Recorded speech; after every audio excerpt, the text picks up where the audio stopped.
कहानी की शुरुआत में हम एक छोटी सी बच्ची को देखते हैं जिसका नाम लेनी होता है, जो हर रोज बगीचे से एक सेब उठाकर अपने माँ के लिए ले जाती है। फिर वहीं हम लेनी के माँ को देखते हैं जिसका नाम जेस होता है। जेस का एक और छोटा बेटा होता है जिसका नाम मैसन होता है। फिर इसके बाद हमें पता चलता है कि जेस आज अपने दोनों बच्चों के साथ हमेशा के लिए इस घर को छोड़कर मेक्सिको जाने वाली होती है, क्योंकि जेस के पास अब ना ज्यादा पैसे होते हैं और ना ही कोई ढंग की नौकरी होती है जिससे वो इस घर को चला सके। और आगे हमें ये भी पता चलता है कि कुछ ही समय पहले जेस की माता पिता की भी मौत हो चुकी होती है और जेस का पति लेनी का फादर, जिनका नाम रॉब होता है, वह एक ड्रग एडिक्ट नशेड़ी होता है, जिसके कारण जेस उसे कब का छोड़ चुकी होती है। जेस यहाँ से निकलने से पहले अपने बच्चों के लिए रास्ते के लिए कुछ खाने पीने का सामान कार में रखती है। इसके बाद वह कुछ और भी इम्पोर्टेंट चीजें लेने के लिए पेंट्री रूम में जाती है, जहाँ हम देखते हैं कि उस पेंट्री रूम का दरवाजा खराब होता है। फिर जेस वहाँ से कुछ सामान लेकर जाने लगती है कि तभी उसे कुछ फिर से याद आता है, जिससे लेने के लिए वो फिर से पेंट्री रूम में जाती है और कुछ जरूरत की सामान वहाँ से लेने लगती है कि तभी उसी दौरान उस पेंट्री रूम का दरवाजा अचानक से अपने आप बंद हो जाता है और लॉक्ड हो जाता है, जिसके कारण जेस अब उस पेंट्री रूम के अंदर ही फंस जाती है, क्योंकि वो दरवाजा अब सिर्फ बाहर से ही खुल सकता था। इसलिए जेस उस दरवाजे को खोलने की कोशिश करने लगती है, लेकिन बहुत कोशिशों के बाद भी वो दरवाजा जेस से नहीं खुलती है, जिसके बाद जेस लेनी को आवाज देती है और उस दरवाजे के पास बुलाती है। फिर जब लेनी जेस के पास आती है तो जेस लेनी को बाहर पड़े टूल बॉक्स से कुछ शार्प चीज उसके लिए लाने को कहती है, जिसके बाद लेनी बाहर टूल बॉक्स से तुरंत ही एक पेचकस जेस के लिए लेकर आती है, जिससे जेस तुरंत ही दरवाजे के स्क्रू को खोलने की कोशिश करने लगती है, मगर उससे जेस का काम नहीं बनता है। इसलिए जेस फिर से लेनी को कोई और दूसरा टूल लेकर आने को कहती है, मगर इस बार जेस लेनी का बहुत देर तक इंतजार करती रहती है, मगर लेनी इस बार नहीं आती है।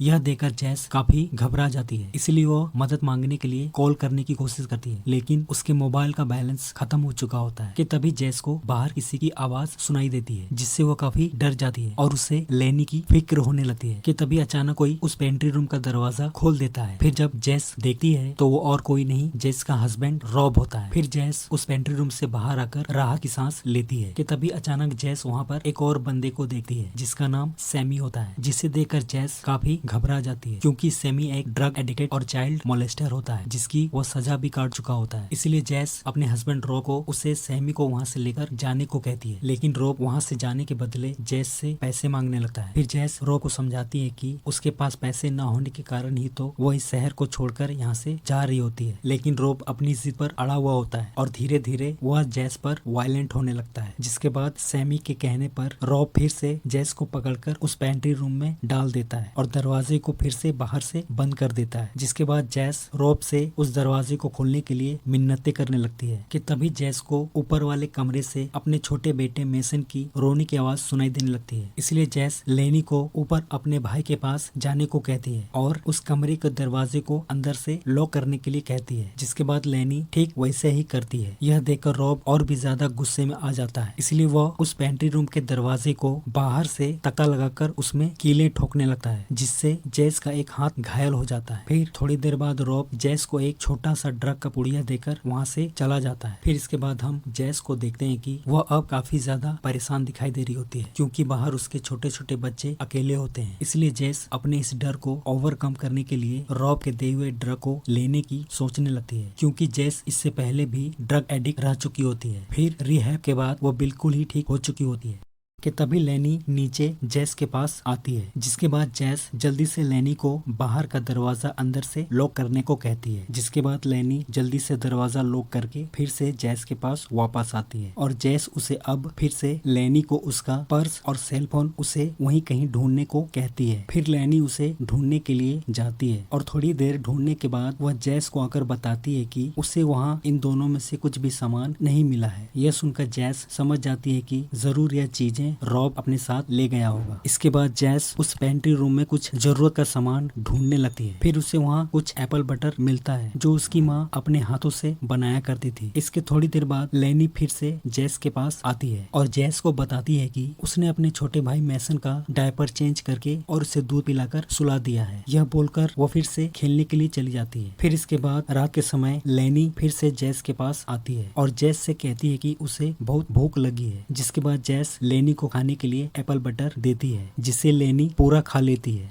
इसके बाद जैस जब रात में अकेली सो रही होती है कि तभी उसी दौरान वहाँ पर लेनी आती है, जो कि बहुत डरी हुई दिखाई दे रही होती है और जैस से कहती है कि वो उसके साथ ही सोना चाहती है। लेकिन फिर जैस किसी तरह लेनी को समझाकर ऊपर की ओर भेज देती है, क्योंकि उसका छोटा बेटा मेसन वहाँ अकेला होता है। इसके बाद अगली सुबह जैस फिर से लेनी को एप्पल बटर खिलाती है और उस एप्पल बटर के खाने के बाद जैस लेनी को अपने पास बुलाती है। फिर जैस लेनी से कहती है कि वह उसके लिए एक ऐसी शार्प चीज लेकर आए जिससे उसे यहाँ से निकलने में मदद हो सके। जिसके बाद लेनी जेस के लिए कुछ लेकर तो आती है, लेकिन वह जेस की किसी काम की नहीं होती है, जिसे देखकर जेस काफी परेशान दिखाई देने लगती है, क्योंकि उसे यहाँ फंसे हुए आज दूसरा दिन हो चुका होता है और उसके दोनों बच्चे अभी भी बाहर अकेले होते हैं। लेकिन तभी अचानक लेनी जेस के लिए कुछ लेकर आती है, जिसे देखकर जेस काफी खुश हो जाती है, क्योंकि इससे जेस का काम बन सकता था। और फिर उससे जेस उस कमरे के फर्श को खोदना चालू करती है, लेकिन यह काम इतना आसान दिखाई नहीं दे रहा होता है, इसलिए जेस उस पर काफी मेहनत कर रही होती है, जिससे वह जल्द से जल्द यहाँ से निकल सके। कि तभी उसी दौरान लेनी जेस के पास आती है और जेस को बताती है कि कोई घर के अंदर आने की कोशिश कर रहा है। फिर जेस लेनी से कहती है कि शायद वे तुम्हारे पापा होंगे। तब लेनी कहती है कि वो पापा नहीं बल्कि अंकल सैम है। यह सुनकर जेस जल्दी से लेनी को उसके अपने ऊपर वाले कमरे में जाने को कहती है और दरवाजा अंदर से लॉक करने को कहती है। जिसके बाद लेनी जल्दी से अपने कमरे में जाती है और दरवाजा अंदर से लॉक कर लेती है। फिर सैमी जेस के पास आता है और फिर वो सीधे लेनी के कमरे की ओर जाने लगता है। यह देखकर जेस काफी घबरा जाती है, क्योंकि सैमी लेनी के साथ कुछ भी कर सकता था। तभी अचानक जेस को एक तरकीब सूझती है। वो सैमी से कहती है कि उसके पास बढ़िया क्वालिटी का कुछ ग्राम ड्रग रखा हुआ है, जिसे वह उसे दे देगी, मगर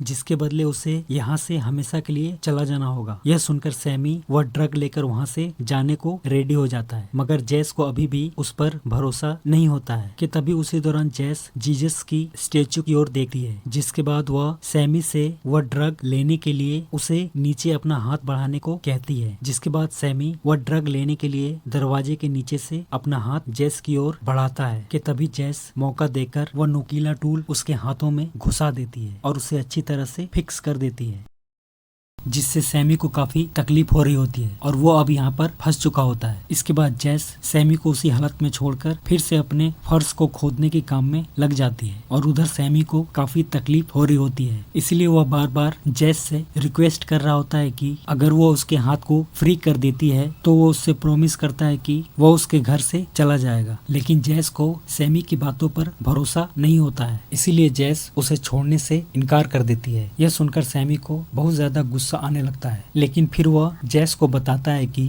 थोड़ी ही देर में यहाँ का मौसम बिगड़ने वाला है। अगर वह ऐसे ही फर्श पर पड़ा रहा तो ठंड के कारण उसकी जान जा सकती है। इसीलिए वह जेस से फिर से उसे छोड़ने की बात कहता है, लेकिन यह सब जानने के बाद भी जेस उसे नहीं छोड़ती है। और फिर इसके कुछ घंटों बाद रात के समय वहाँ का मौसम बहुत ही ज्यादा खराब हो जाता है, जिसके कारण वहाँ की इलेक्ट्रिसिटी चली जाती है। जिसके बाद अंधेरा होने के कारण ऊपर लेनी को काफी डर लगने लगता है, इसलिए वो रोती हुई जेस के पास आने लगती है। और फिर जेस के काफी मना करने के बाद भी लेनी नीचे आने लगती है। और फिर लेनी जैसे ही नीचे दरवाजे के पास आती है, सैमी लेनी को पकड़ लेता है और वो जेस को धमकाते हुए कहता है कि अगर वो उसके हाथ को फ्री नहीं करेगी तो वो लेनी को जान से मार डालेगा। वहीं लेनी भी जेस से मदद के लिए पुकार रही होती है। यह सुनकर जेस काफी डर जाती है और इसलिए अपनी बच्ची की जान बचाने के लिए जेस वहां रखे शराब के बोतल से सैमी के हाथों पर डाल देती है और फिर उस पर आग लगा देती है। आग लगने के कारण सैमी दर्द से तड़पने लगता है और उस वजह से लेनी सैमी के हाथ से छूटकर वहां से भाग जाती है और अपने कमरे में जाकर दरवाजा फिर से लॉक कर लेती है। इसके बाद वहाँ आग चारों तरफ फैलने लगता है। यह देखकर जेस काफी घबरा जाती है, लेकिन फिर भी वह किसी तरह उस आग पर काबू पा लेती है और जल्दी से उस आग को बुझा देती है। फिर इसके बाद जेस सैमी को देखती है, जिसमें अब कोई भी मूवमेंट नहीं हो रहा होता है, जिसके वजह से वो अब थोड़ी राहत महसूस करती है। फिर कुछ मिनटों बाद जेस वहीं पर सो जाती है। फिर अगली सुबह जब सैम उठती है तो वह महसूस करती है कि बाहर मौसम खराब होने के कारण वहाँ बारिश हो रही होती है। इसके बाद जेस का ध्यान फिर से उस ड्रग की ओर जाता है, जिसके बाद वह उस ड्रग को लेने की तैयारी करने लगती है। कि फिर जैसे ही वो उस ड्रग को लेने वाली होती है कि तभी उसका ध्यान वहाँ पर रखे किताब पर जाता है, जिसके अंदर कुछ वह नोटिस करती है। फिर जब वह उस होली बाइबल को खोलती है और उसके पन्नों को जब पलटती है तो देखती है कि उसके पन्नों पर पैसों के बहुत सारे नोट लगे हुए होते हैं, जिसे देखकर वह थोड़ा हैरान और थोड़ी खुश भी होती है। फिर उसी में उसे अपनी माँ की तस्वीर और एक लेटर मिलती है जिसमें उसकी माँ की एप्पल बटर बनाने की रेसिपी लिखी होती है। यह सब देखकर जैस काफी इमोशनल हो जाती है, क्योंकि उसके माँ के जाने के बाद उसकी जिंदगी में अब तक कुछ भी अच्छा नहीं हो रहा होता है। इसलिए वो अब काफी गुस्से में आ जाती है। इसलिए वो गुस्से में आकर उसी होली बाइबल से जीसस क्राइस्ट की मूर्ति पर मारती है, जिससे सब कुछ वहाँ बिखर जाता है, जिसे देखकर जैस को अब गिल्टी फील हो रहा होता है। इसलिए वह वहां जाकर जीसस क्राइस्ट की मूर्ति को उठाती है कि तभी वहीं पर वह महसूस करती है कि ऊपर वाले फर्श से पानी टपक रहा होता है। फिर इसके बाद जैस जब ऊपर चेक करती है तो पता चलता है कि ऊपर वॉशरूम का फर्श लीक कर रहा होता है। जिसके बाद जैस उस फर्श को तोड़ने की कोशिश करने लगती है ताकि वहाँ से निकलने का रास्ता बन सके, लेकिन तभी उसका दूसरा हाथ भी उस लकड़ी से घायल हो जाता है, जिससे वो फर्श को नहीं तोड़ पाती है। फिर इसके बाद जैस का ध्यान सैमी की ओर जाता है, जिसके बाद वो सैमी को चेक करती है कि आखिर वह जिंदा है या नहीं, और अच्छी तरह से चेक करने के बाद जैस उसके हाथ से वह नुकीला पेचकस निकाल लेती है, जिसे लेकर वह फिर से उस ऊपर वाले फर्श को तोड़ना शुरू करती है। और फिर कुछ ही पलों के बाद वह उस फर्श को तोड़ने में कामयाब हो जाती है। और फिर इसके बाद जैस बहुत ही हिम्मत दिखाते हुए उस पेंट्री रूम से किसी तरह वॉशरूम के फर्श के रास्ते से बाहर आ जाती है। और वहाँ से निकलने के बाद वह सबसे पहले लेनी की कमरे की ओर जाती है, जहाँ लेनी का कमरे का दरवाजा लॉक होता है, जिसे जैस किक मारकर तोड़ देती है। फिर जब वो अंदर जाती है तो देखती है कि कमरे की हालत बहुत ही ज्यादा खराब होती है, इसलिए वो जल्दी से अपने बच्चों को देखने के लिए जाती है। फिर जब वो रजाई को हटाकर देखती है तो देखती है कि लेनी अपने भाई को अच्छी तरह से पकड़कर सो रही होती है। फिर वहीं लेनी भी अपने माँ को देखकर काफी खुश हो जाती है। फिर इसके बाद जैस अपने दोनों बच्चों को लेकर वहाँ से जाने लगती है, लेकिन वहाँ से निकलने से पहले जैस एक बार फिर से सैमी को चेक करने के लिए जाती है तो देखती है कि सैमी ठंड के कारण मर चुका होता है।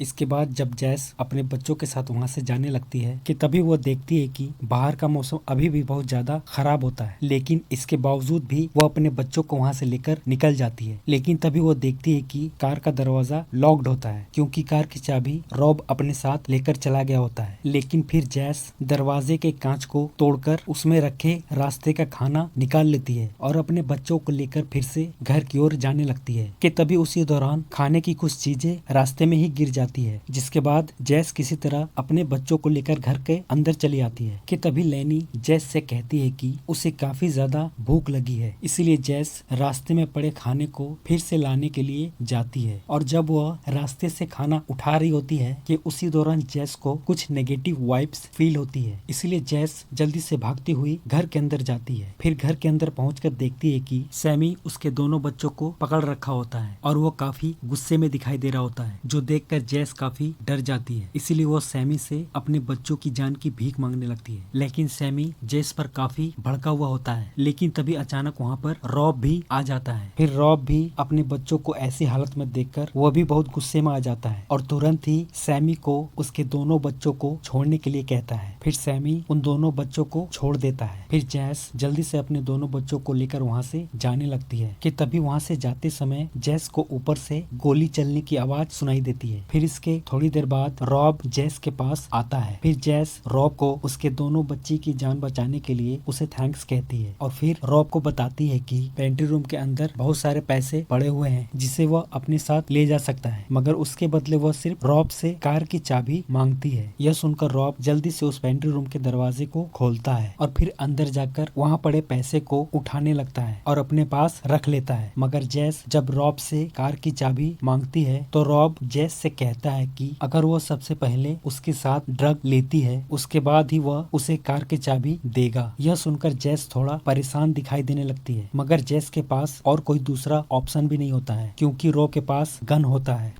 फिर जैस रॉब से कहती है कि उसके बच्चे 2 दिन से भूखे हैं, इसीलिए वह सबसे पहले अपने दोनों बच्चों को खाना खिलाना चाहती है। इसीलिए वह रॉब को बाहर से खाना लाने के लिए कहती है। फिर इसके बाद रॉब बाहर पड़े खाने को लाने के लिए चला जाता है और इधर जैस को मौका मिलते ही बड़ी ही चालाकी से एप्पल बटर के अंदर उस छोटे पुड़िये वाली ड्रग को मिला देती है। फिर इसके बाद जब रॉब वहाँ खाना लेकर आता है तब जैस सबसे पहले अपने बच्चों को खाना खिलाती है और फिर वो रॉब को भी खाने के लिए ऑफर करती है, मगर रॉब खाने से इनकार कर देता है, मगर जेस किसी तरह रॉब को खाने के लिए मना लेती है और फिर रॉब जल्दी से उस सैंडविच को पूरा खाकर खत्म कर देता है। खाने के बाद रॉब जेस को लेकर दूसरे कमरे में जाता है और वहाँ सबसे पहले वो खुद ड्रग लेता है। ड्रग लेने के बाद वह जेस को भी ड्रग लेने के लिए कहता है, मगर जेस इनकार कर देती है और रॉब से कहती है कि उसे यह ड्रग लेने के लिए दूसरा इंजेक्शन चाहिए। मगर रॉब जेस को उसी इंजेक्शन से ड्रग लेने के लिए फोर्स करने लगता है कि तभी जेस उसी दौरान मौका देखकर रॉब से उसका गन लेने की कोशिश करने लगती है, मगर जेस वह गन नहीं ले पाती है, जिसके बाद रॉब जेस के ऊपर और भी ज्यादा वायलेंट होने लगता है। इसीलिए जेस अपनी जान बचाकर वहाँ से भागती है और एक दूसरे कमरे में जाकर दरवाजा अंदर से लॉक कर लेती है, मगर रॉब वह दरवाजा तोड़कर अंदर चला आता है और अब रॉब जेस को गालियां देते हुए वह ड्रग लेने को कहता है और फिर उसी दौरान रॉब को अचानक चक्कर आने लगते हैं और उसका सर घूमने लगता है, जिससे वो हैरान हो जाता है कि तभी जेस रॉब को बताती है कि उसे ड्रग का ओवरडोज हो रहा है क्योंकि मैंने तुम्हें ड्रग वाला सैंडविच खिलाया था। यह जानने के बाद रॉब काफी गुस्से में आ जाता है, इसलिए वो जेस को जान से मारने की कोशिश करता है, लेकिन उससे पहले ही जेस एक जोर का धक्का देकर उसे खिड़की से नीचे गिरा देती है। फिर जब जेस नीचे देखती है तो देखती है कि रॉब नीचे मरा पड़ा होता है। फिर इसके कुछ दिनों के बाद हम देखते हैं कि लेनी फिर से सेब के बगीचे से अपनी माँ के लिए एक सेब लेकर आती है, जहाँ हम जेस को देखते हैं जो अब काफी अच्छी दिखाई दे रही होती है, जहाँ हम देखते हैं कि जेस अपनी माँ की एप्पल बटर रेसिपी वाली लेटर की मदद से अपने घर पर ही एप्पल बटर बना रही होती है, जिससे वो अब उसे मार्केट में सेल करके अच्छी खासी पैसे अर्न कर रही होती है और अपने बच्चों के साथ अपने माँ के इस घर में ही सेटल हो चुकी होती है और जेस अपने बच्चों के साथ खुशी से अपनी आगे की जिंदगी बिता रही होती है। इसके बाद दोस्तों यह कहानी यहीं पर खत्म हो जाती है।